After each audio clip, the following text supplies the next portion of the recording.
Cordial saludo. Vamos a presentarles el algoritmo de búsqueda de cadenas Rabin-Karp. Mi nombre es Jorge Marles y estoy junto a mi compañero Johnny Jaimes. Vamos a empezar hablando de la historia de este algoritmo y de su año de creación. Este algoritmo fue creado en 1987 por Richard Marin-Karp y Michael Ozer-Rabin. ¿Qué tiene de nuevo este algoritmo? El algoritmo trivial, que lo que hace es comparar subcadenas una a una, es sin embargo muy lento. Lo que innova este algoritmo es que utiliza una función hash para comparar los substrings. ¿Qué es una función hash? Es una función que representa un string como un número. Como los números tienen una comparación constante, significa que es muy rápida y que el único problema es que puedan haber colisiones, por lo que cuando dos hashes son iguales se debe hacer una comparación carácter por carácter. Diagrama de flujo. Bien, para explicar este algoritmo comenzamos explicando que tenemos que tener un texto y un patrón. Calculamos el hashing del valor para este patrón, comparamos el hashing de este patrón con todo nuestro contenido del texto. Si encontramos un contenido del patrón en el texto que sea igual, que sea el mismo, vamos a hacer un puntero de este y vamos a avanzar una casilla. En el caso contrario, de que no encontremos ninguno, seguiremos avanzando hasta terminar el texto. Si encontramos, pues formulamos un puntero, y si no encontramos, pues no pasa nada. La idea es encontrar tantos patrones como sean los que encontremos. No importa, el bloque siempre encontrará hasta el final de la cadena. Ahora vamos a pasar a hablar sobre la complejidad algorítmica de esta solución. El pseudocódigo de este algoritmo, como podemos ver, es que primero empieza creando ciertas variables, como el m, el n, el h, que es la potencia máxima. Como podemos ver, la aritmética que se utiliza para este algoritmo es una aritmética modular. Esto quiere decir que no habrá desbordamientos, pero que sin embargo habrá colisiones. Y luego lo que se hace es hacer una fase de preprocesamiento, donde se calcula el hash del patrón a buscar y se calcula el hash del primer substring del texto. Luego pues se van comparando cada uno de los hashes, y si son iguales se pasa a comparar carácter por carácter.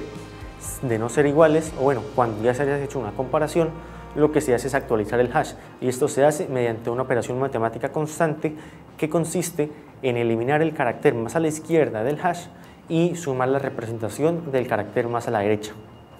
Esto tiene una complejidad espacial de O de 1. ¿Esto qué quiere decir? Que no se crean estructuras de datos o colecciones de datos, lo que se crean son simples variables puntuales. Sin embargo, una complejidad temporal en el caso promedio y en el mejor de los casos es O de n, que es en donde no hay colisiones o donde ni siquiera hay, donde no hay colisiones de hash y ni siquiera comparaciones algunas además de las del hash.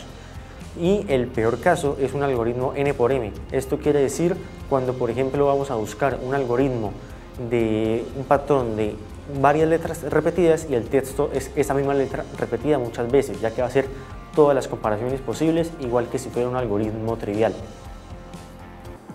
Vamos ahora a mostrarles un ejemplo práctico. En este ejemplo, la configuración inicial va a ser en el texto Universidad Francisco de Paula Santander acreditada de alta calidad. Vamos a buscar el patrón Paula. También vamos a declarar un alfabeto de 256, que es el conjunto de caracteres ASCII, y vamos a declarar un número primo Q como 101. Esto pues básicamente porque la función hash requiere de un número primo, que es con el que se calculan los módulos. Es necesario que sea primo, ya que ciertas propiedades que tienen estos números junto con las potencias permite que haya una repartición mucho más equitativa de los módulos, lo que nos favorece.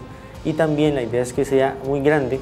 Por ejemplo, en las implementaciones comunes se utiliza el número primo 10 a la 9 más 7. Sin embargo, aquí usamos uno pequeño, ya que nos ayuda a ver las colisiones. Entonces, lo primero que se hace es calcular el hash del patrón y el del primer substring del texto. Entonces, calculando estos hashes, ya terminamos la fase de preprocesamiento.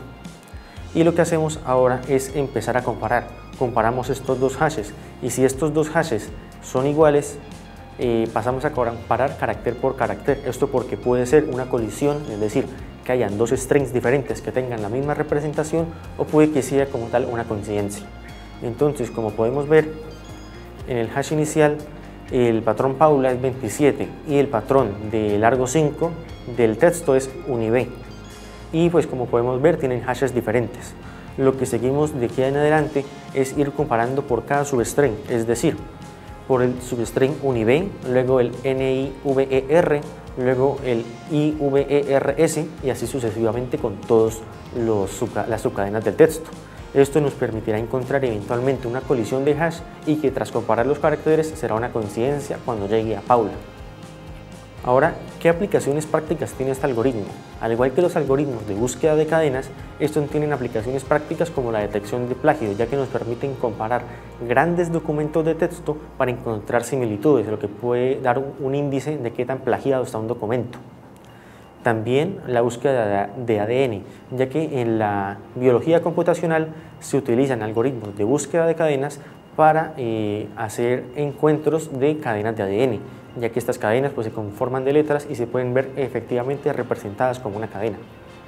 En editores de texto, que es en donde se busca precisamente cuando alguien está escribiendo y necesita buscar las ocurrencias de una variable o de cierto texto, lo puede hacer mediante uno de estos algoritmos.